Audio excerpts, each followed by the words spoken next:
Dios te bendiga rica y abundantemente, Iglesia de Jesucristo. Gracias por estar aquí conectados una vez más hoy miércoles en la serie que se titula Una iglesia conforme al corazón de Dios. El tema que me ha tocado disertar en esta noche es la cura del descontento en la iglesia. Pero antes de comenzar, quiero invitarte a que me acompañes a orar. Amantísimo Padre Celestial, en esta hora venimos delante de tu presencia a través de tu Hijo amado Jesucristo. Te pedimos, Padre, en esta hora, en conjunto con los hermanos que están allá en sus casas, que tu palabra, la que no retorna atrás vacía, sea, si continúe, Señor, trabajando en nuestro corazón, en nuestro pensamiento, en nuestra manera de hablar, en todas nuestras acciones, para agradarte a ti, Señor, en todo. Y no solamente esto, Señor, sino también para reflejar tu carácter en nuestras vidas. Te pido, Señor, que de la manera en que tú has hablado a mi corazón, que los hermanos puedan también recibir y atesorar esta palabra. En el nombre de Jesús te lo pido, Padre, que así sea. Amén. Vamos inmediatamente a continuar a comenzar el tema porque el tiempo apremia. Como les dije anteriormente, el tema es la cura del descontento en la iglesia. Ante un problema cualquiera, elegimos sentirnos de una forma u otra, con aceptación o con descontento. Pero la actitud que nosotros asumamos ante las distintas problemáticas o situaciones va a depender de cuánto nosotros podemos comprender o internalizar la soberanía de Dios. En la Biblia hay una serie de ejemplos que nos hablan a nuestro diario vivir de personas que vivieron el descontento, que dieron lugar a la queja y al descontento. Voy a mencionar algunas de ellas. Si nos vamos al Génesis, allá vemos a Caín y Abel, cuando por haber llevado el sacrificio incorrecto a Dios, por llevar a Dios lo que Dios no le había pedido, es corregido, Caín es corregido, y en su descontento y en su falta de sometimiento a Dios y en su humillación, desencadena en el descontento hacia un pecado adicional, cometiendo así un homicidio. Vemos a Moisés cuando el Señor le habló para que él le hablara a la piedra y esta brotara agua y pudiera saciar la sed del pueblo que se estaba también quejando, que estaba descontento. Pero cuando Moisés va a hacerlo, al ver el descontento del pueblo, él también se enoja y en vez de hablarle a la piedra, él golpeó la piedra. Y esto pues le causó el no poder entrar en la tierra prometida que Dios le había dicho que podía llegar. Cuando vemos a los de Coré con los 250 hombres que se levantaron también en contra de Moisés y de Aarón, porque ellos estaban en el descontento de que querían también liderar y estaban poniendo entredicho la veracidad de que Dios había escogido a Moisés y Aarón para líderes. Y la consecuencia de este descontento es que Dios los castigó y la tierra se los tragó. Si vemos el pueblo de Israel sacado también de la esclavitud de allá del faraón, como entre quejas y Dios contestando y mostrándole su compañía, mostrándole la satisfacción de sus necesidades y ellos siempre en la queja. Y terminó esa queja en no poder entrar a la tierra prometida y que el tiempo que se iban a tomar, que era en una semana para llegar a esa tierra prometida, se tardaron 40 años y al fin y al cabo quien entró fue su generación porque ellos no pudieron verla. Ahí vemos las consecuencias también de lo que acarrea el descontento. Si nos vamos al Nuevo Testamento, podemos ver a la iglesia de Jerusalén entre los griegos y los hebreos. Ellos tuvieron una discrepancia donde había un descontento en las viudas porque no estaban siendo atendidas debidamente. Pero aquí vemos cómo hubo un consenso, se unen en la oración para pedir dirección al Espíritu Santo y encontrar entonces una solución, y así fue. Vemos también en Corinto el descontento surgió como resultado de la envidia y de los celos. Esta iglesia que fue que estaba establecida en medio de un pueblo que era completamente pagano, pero ¿qué pasa? Que el pecado entró también en la iglesia. En los Filipos, que es nos vamos a concentrar en el libro de los Filipenses, ahí vemos también cómo el apóstol Pablo desde la cárcel está enviando unas recomendaciones a unos líderes dentro de esta iglesia para que trabajaran unas diferencias que existían en unas mujeres que, siendo parte del cuerpo de Cristo, muy activas en la evangelización, tenían ciertos desavenencias entre ellas, y Pablo entendía que esto tenía que trabajarse y corregirse. Así que eso es simplemente de manera general cómo podemos ver a lo que acarrea en muchas, no en muchas ocasiones, en lo que acarrea el descontento, porque el descontento es desobediencia, es caer en pecado. Y si una iglesia no, si la iglesia de Cristo no trabaja esta problemática, pues entonces va a existir un estancamiento espiritual, el mover del espíritu no va a ser manifestado porque la iglesia entonces está en pecado, ¿verdad? No estamos diciendo que se van a resolver todos los problemas, pero no podemos entrar en disensión, en tiranía. Tenemos que amarnos los unos a los otros y ser condescendientes los unos en los otros por el amor de Cristo, así como Cristo lo es con nosotros, ¿verdad?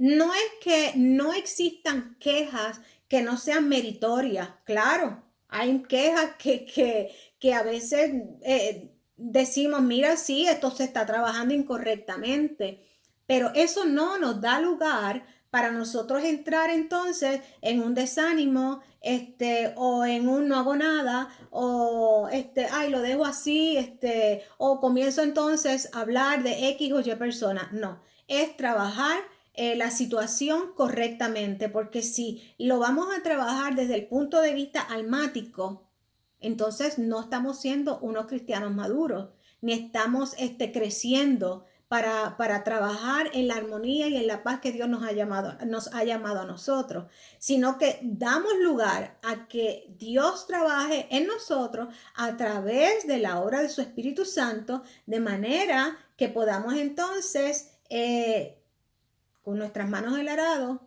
ir con la finalidad a la que fuimos llamados, que es evangelizar, hablar la palabra del Señor y trabajar en común.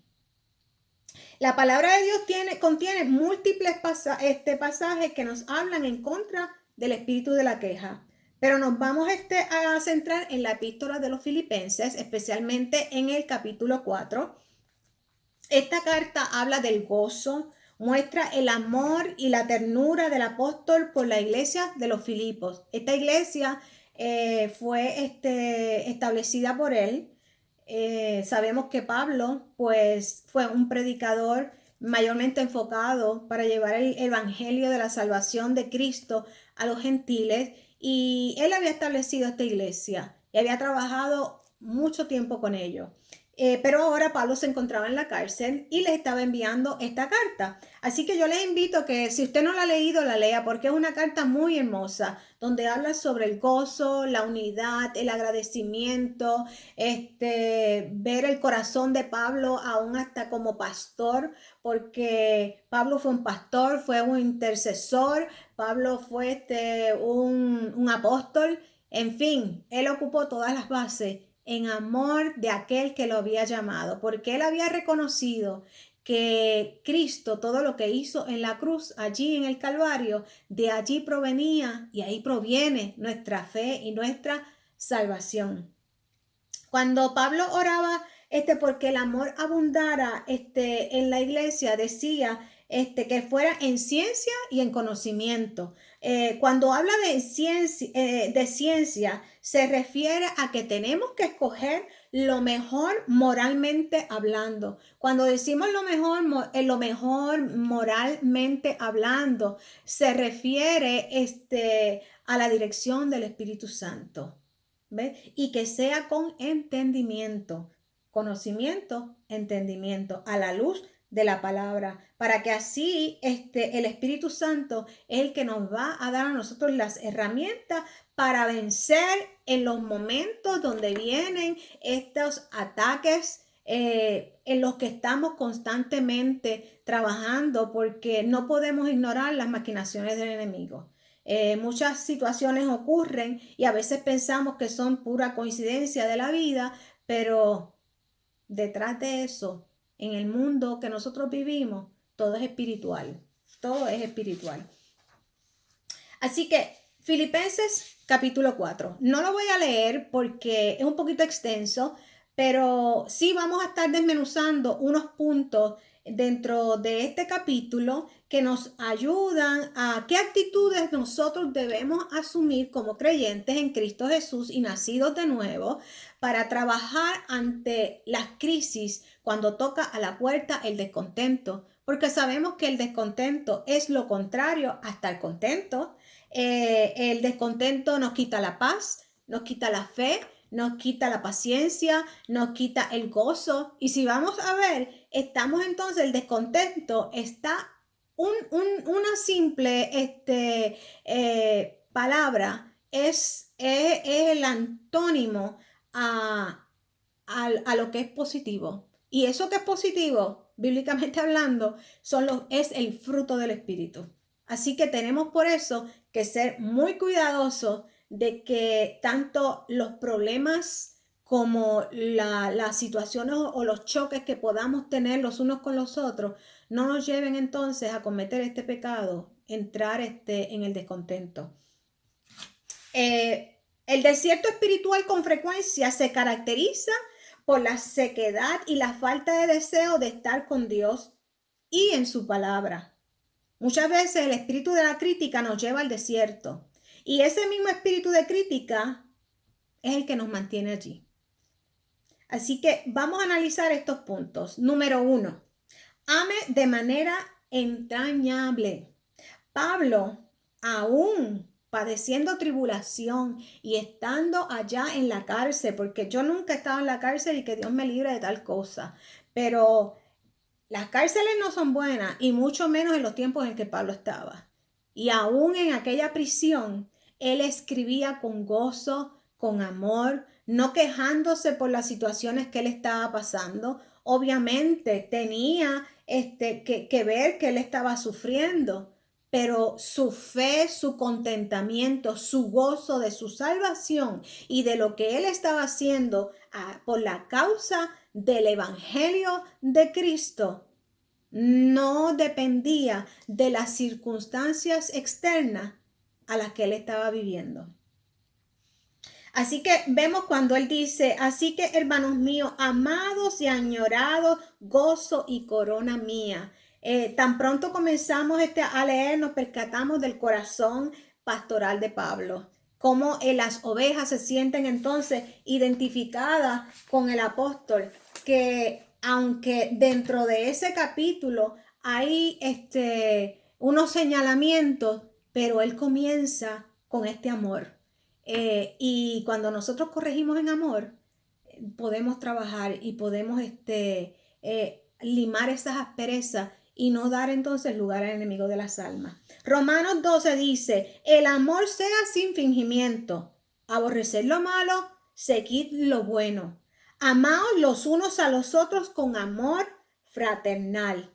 Es importante que el amor sea sin fingimiento y sabemos que nosotros tenemos una lucha constante, pero nosotros no nos podemos dejar llevar por lo que nosotros sentimos, sino que nosotros nos tenemos que dejar llevar por lo que a mí el Señor me dice, cómo yo tengo que actuar, cómo yo tengo que vivir. Y el manual de mi vida es la palabra.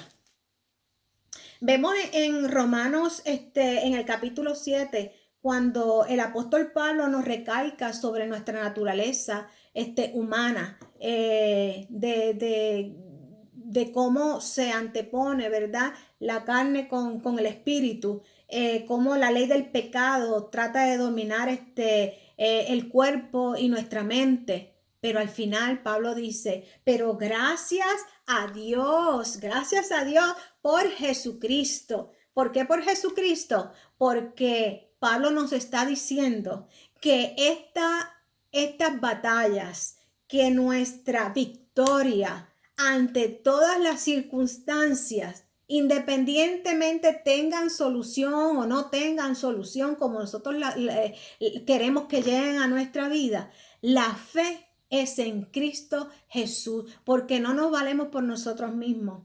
Nosotros estamos en pie por la misericordia de Dios, aquel que nos sostiene, aquel que llevó todo el peso de la ley, del pecado en la cruz del Calvario, porque nuestra fe establecida en Él primero nos trae la salvación y luego nos da entonces el conocimiento de que nuestra victoria en medio de nuestros problemas la obtenemos por nuestra fe en Él. Que si Él dijo, yo vencí al mundo, en el mundo tendréis aflicciones, pero confiad porque yo he vencido al mundo, yo tengo que asirme de esa palabra y creerla y confiar, que llevar simplemente mis situaciones ante Él es confiar en Él y no quedarme estancada en el momento de la tristeza o en el momento del descontento, porque no le podemos dar lugar a nuestros sentimientos que entonces nos dominen. Otra de las actitudes, y antes de eso quería mencionar, la palabra nos habla a nosotros que tenemos que las pequeñas zorras tienen que ser capturadas para que no vayan a hacer perder la viña. ¿Por qué la palabra nos dice esto? Sabemos que si estudiamos cómo es que se comporta las zorras no ladran, las zorras andan solas, las zorras salen de noche, las zorras se aclimatan a cualquier tipo de ambiente. ¿Y sabes quién trabaja así? El enemigo de las almas. El enemigo de las almas. Por eso que el Señor nos dice a nosotros que no podemos ignorar sus maquinaciones y nos dice que tenemos que cazar las pequeñas zorras para que la viña no se eche a perder. Y si cuando el descontento llega a nuestro corazón y nosotros no lo depositamos delante de la presencia del Señor, o nosotros no trabajamos correctamente con esas situaciones a la luz de la palabra, el enemigo entonces puede hacer que nosotros perdamos lo más preciado, que es la salvación, porque puede ser que la persona llegue a un descontento tal que se aleje entonces de los caminos del Señor. Y sabemos que el enemigo está derrotado porque está bajo la planta de nuestros pies. Pero no, si nosotros le cedemos nuestro terreno, entonces es que Él va a tratar de apartarnos a nosotros de esta salvación tan grande. La palabra dice que nosotros tenemos que cuidar nuestra salvación con temor y con temblor. El segundo punto es camine en el Señor, que es otra actitud de cómo vencer el descontento. La palabra dice en Filipenses 4:1, estad firmes en el Señor. Hay una sola manera de estar firmes en la vida cristiana y es en el Señor. Cualquier otro intento de mantenernos en pie que no sea en el Señor es como estar parado en arenas movedizas. Como dije anteriormente, es por la fe en Cristo que nosotros podemos vencer, no es por nuestras propias fuerzas. Efesios 6 dice, por lo demás, hermanos míos, fortalécete en el Señor y en el poder de su fuerza. Vestíos de toda la armadura de Dios para que podáis estar firmes contra las acechanzas del diablo, porque nuestra lucha no es contra carne ni contra sangre, sino contra principados, contra potestades, contra los gobernadores de las tinieblas de este siglo.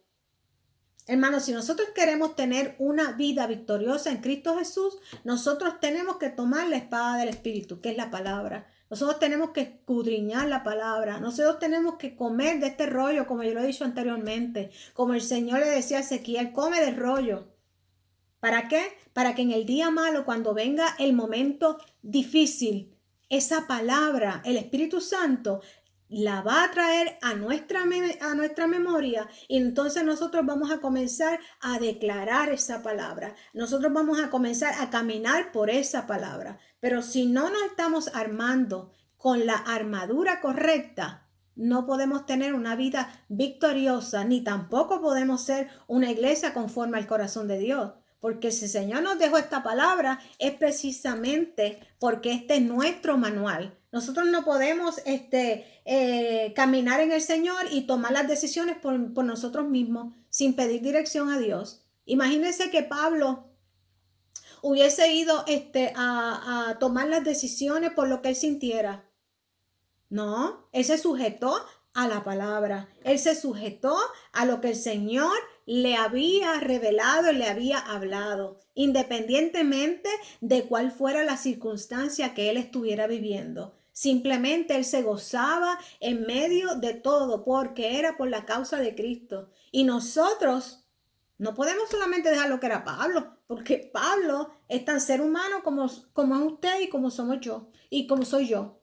O sea, que implica que nosotros también tenemos que modelar ese comportamiento como cristianos, porque Pablo decía que fuéramos imitadores de él, decía, sean imitadores de mí, así como yo de Cristo. ¿Ven? ¿Qué es estar en el Señor? ¿Qué es andar en el Espíritu? Es vivir en la obediencia de la palabra. Así que es bien importante que la palabra de Dios sea en el día a día, en nuestra mente y en nuestro corazón. La palabra nos dice también otra de las actitudes para poder vencer contra el descontento es que seamos un pacificador. Estamos viendo, como dije al inicio, que el apóstol Pablo conocía que existía una discrepancia entre dos hermanas que eran unas militantes en el evangelio con él, pero que tenían una discrepancia. O sea que esto podemos ver que como iglesia esto nos va a pasar, esto nos va a pasar. Pero él estaba llamando a personas capacitadas para que pudieran trabajar. Y les decía, yo les ruego que para que pudieran en amor bendecir a estas hermanas y poder subsanar las diferencias o por lo menos llegar a un happy medium, ¿verdad? ¿Para beneficio de qué? Tanto de ella como de la iglesia. La paz del cuerpo de Cristo depende de cada uno de nosotros. O sea, no es solamente de una persona, es de cada uno de los miembros de la iglesia, sea de los líderes como de no líderes. La función del liderazgo y de la congregación no compiten, más bien se complementan. Vemos una lucha hoy día de gente dentro del ministerio, ¿verdad? Que a veces se acaparan, esto es mío. Mire, la cabeza de la iglesia es Cristo. Sí hay un orden, sí hay una jerarquía, unas estructuras establecidas, pero no porque yo sea parte del ministerio de los maestros, de la enseñanza, eso implica que otro no lo pueda hacer. No, nosotros tenemos que líderes hacer líderes. Pablo hacía discípulos para que esos discípulos hicieran otros discípulos, porque en fin estamos trabajando para el reino de Dios, no estamos trabajando para hombres, estamos para alcanzar las vidas, estamos para hacer la voluntad de aquel que nos llamó.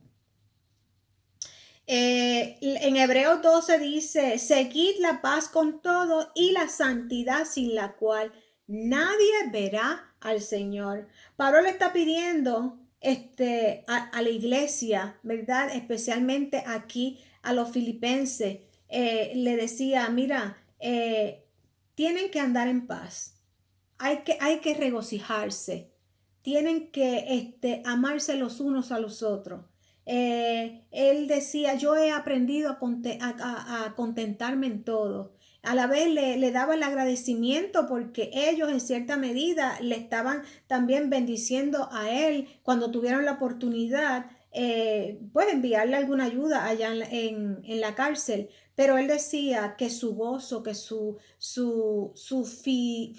felicidad en Cristo Jesús no dependía porque ellos le habían llevado la ayuda. Se lo agradecía en el corazón y en el alma, pero porque él decía, yo he aprendido a contentarme teniendo como no teniendo. Y nosotros a veces cuando no tenemos algo nos decepcionamos. Nosotros no esperamos. Nosotros nos angustiamos.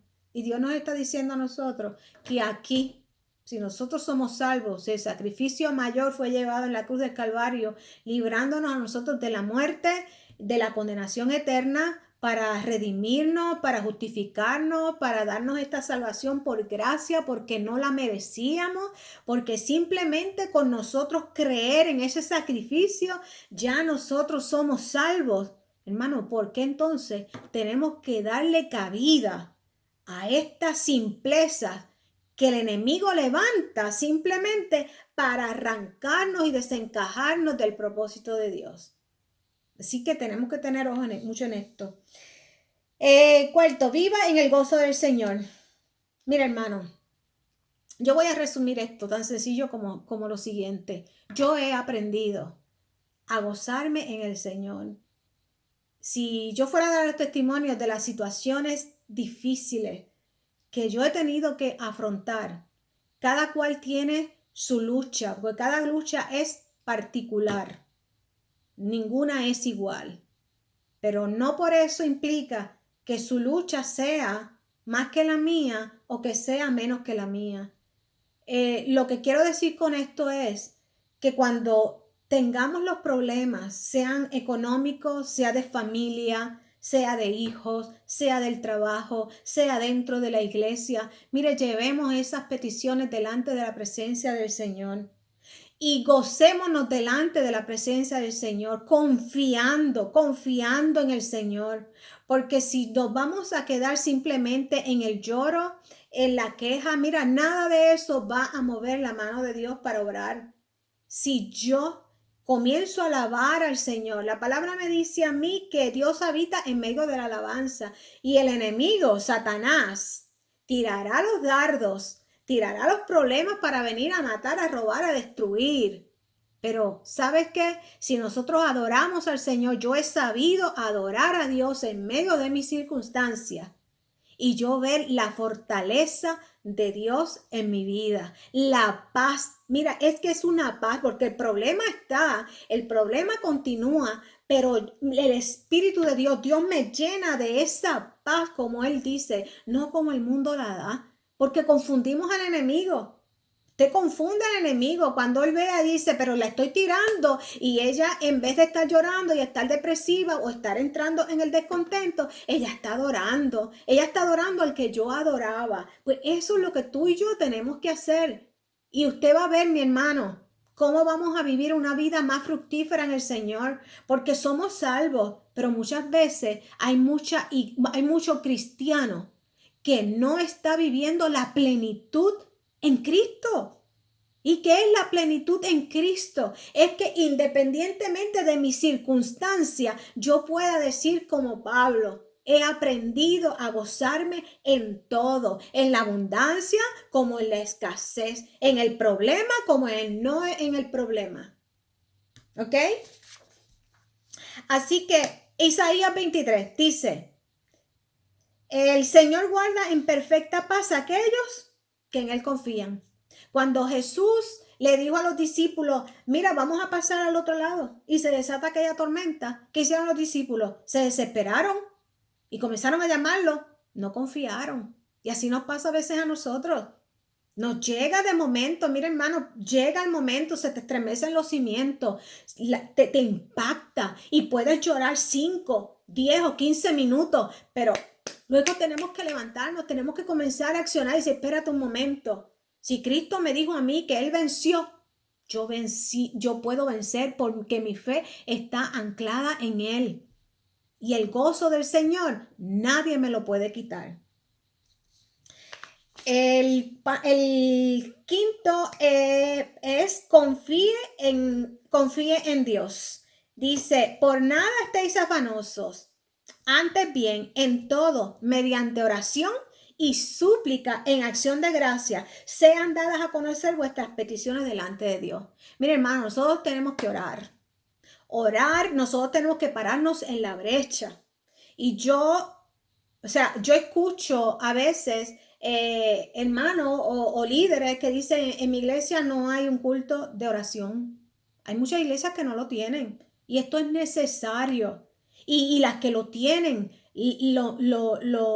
los hermanos deben integrarse a ese grupo porque la espina dorsal de una iglesia es una iglesia intercesora, es una iglesia que se pare en la brecha, porque no nos podemos centrar en el egoísmo, en solamente venir, Señor, y mira, mira, mira, mira, mira, sí, Dios está viendo, la palabra dice que sus ojos atalayan la tierra, pero yo tengo que pararme en la brecha para presentar las necesidades de otros, clamar por la salvación de las otras personas. Y luego entonces es que yo voy y presento mis situaciones. No podemos centrarnos solamente en nuestros problemas. Y a veces no recibimos porque no sabemos pedir. A veces vamos delante de la presencia del Señor y ahí comenzamos a presentar peticiones, pero no hemos entrado a su presencia a través de su Hijo amado Jesucristo, que es nuestro intercesor. No nos hemos presentado para lavarnos con su preciosa sangre primero, porque todos los días le fallamos. Y luego comenzar a exaltar y adorar al Señor. Y luego que entremos en esa alabanza, en esa presencia, entonces comenzamos a interceder por las necesidades de otras personas. Y luego, hermanos, entonces presente la suya.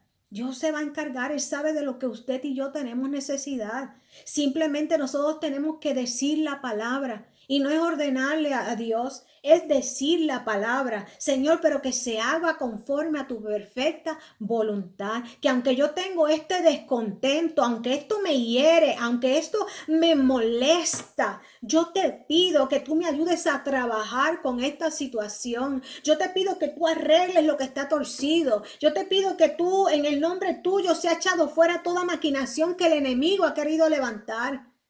Y vamos a ver, hermanos, vamos a ver la victoria. Confiemos en el Señor, confiemos en el Señor. Por nada podemos estar afanosos, por nada. Porque si entramos en el afán, el afán no me está dando indicios de confianza. Y Dios no se mueve por cuánto yo voy a orar. Dios no se mueve por cuánto yo voy a ayunar. No. Dios se va a mover por cuánto yo estoy confiando en que Él hará. Porque esa es la fe. Esa es la fe.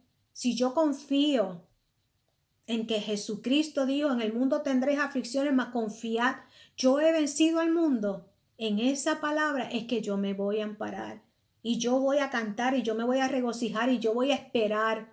Y aunque mis ojos no lo vieran, su plan es mejor que el mío. No le podemos trazar el plan al Señor. Señor, de acuerdo a tu perfecta voluntad, pero en tu misericordia yo te pido que tú me contestes por tu favor y tu gracia. ¿Verdad? Qué hermoso, hermano. Quinto lugar, sí, habíamos hablado ya sobre confiar en el Señor. El sexto punto, viva de manera correcta. Dice, y la paz de Dios que sobrepasa todo entendimiento, guardará vuestros corazones y vuestras mentes en Cristo Jesús. Nosotros tenemos que estar firmes, regocijarnos en el Señor. Y como ya dije, la oración y la confianza. Si nosotros estamos dentro de esos puntos, nosotros vamos a tomar la decisión correcta para no apartarnos del Señor. Nosotros vamos a vivir reconciliados los unos con los otros y nosotros vamos entonces a regocijarnos en sus bendiciones. Cuando la tsunamita perdió a el hijo, aquel hijo que le fue prometido, ella no se quejó, no. La tsunamita simplemente se encontró al criado y le dijo, todo está bien. Ella fue en busca de aquel que cargaba la unción. Y tú y yo tenemos que ir en busca de aquel que nos dio a nosotros la victoria en la cruz del Calvario. Nuestra fe anclada en Él. No, si la tsunamita se hubiese puesto a llorar, si la tsunamita hubiese comenzado a entrar en el descontento, mire, su hijo se hubiese mantenido muerto. Pero Dios nos está enseñando a través de esta mujer lo que era la fe. Una mujer que estaba viviendo en el Antiguo Testamento, porque no es del Nuevo Pacto, pero ella había conocido, el Señor le había revelado qué era tener la fe en Dios. Y tú y yo tenemos que tener la fe en Jesucristo. Sexto, viva de manera correcta. Así, la paz, ya lo hablamos. Vamos entonces al punto número 7, que es cambie su manera de pensar. Nuestra mente, cuando nosotros venimos a Cristo, nosotros somos justificados, y lo hemos hablado anteriormente en las clases anteriores. Somos justificados por la sangre de Cristo derramada en la cruz del Calvario. En el proceso de la santificación, ahí comienza entonces el Espíritu Santo a trabajar en nosotros. ¿Qué nos está diciendo la palabra en Efesios 4:23? Renovaos en el espíritu de nuestra mente. Si nosotros antes andábamos en el chisme, andábamos en la mentira, andábamos en el engaño, ahora nosotros tenemos que morir a todo eso, renovar esta mente, sometiendo todos nuestros pensamientos a la obediencia en Cristo Jesús, para que entonces nosotros podamos tener una vida victoriosa. Pero si ante los descontentos, ante los problemas, yo voy a comenzar a escribirlos en las redes sociales, o yo voy a comenzar a llamar a X o Y personas, y que es bueno, hay personas que uno puede confiar, pero no es para llevarlo en manera de un chisme, es para que se ore por la situación, es para que te ayude en esa guerra espiritual, en esa lucha espiritual. Pero tenemos entonces que cambiar nuestra manera de pensar y trabajar para que podamos entonces ser conforme al corazón de Dios. Dice, el contentamiento requiere de una manera de pensar como patrón de vida. O sea que esto va a ser un día a día hasta que nosotros nos vayamos con el Señor o que el Señor nos venga a buscar. Esto es un día a día, renovando nuestra mente un día a día, porque obviamente no estamos en un grado de perfección. Ya cuando estemos en la presencia del Señor ya será diferente. Así que todos estos puntos que nosotros acabamos de discutir son unas armas que nos ayudan a cómo nosotros poder trabajar en contra del descontento, porque el descontento, como ya había mencionado, lo que nos trae es falta de paz, de gozo, de confianza, y no podemos entonces crecer en el Señor. El apóstol Pablo, un hombre que pasó tantas vicisitudes, y que aun cuando iba a ir a Jerusalén, vino esta persona que el Señor le revela y le dice cómo él iba a ser maltratado, cómo él iba a ser perseguido, cómo iba a ser encadenado allá en Jerusalén. Sin embargo, Pablo no se retractó en la asignación de vida que él tenía. Él lloró en el momento porque se estaba despidiendo de sus hermanos, pero él decía, si tengo que morir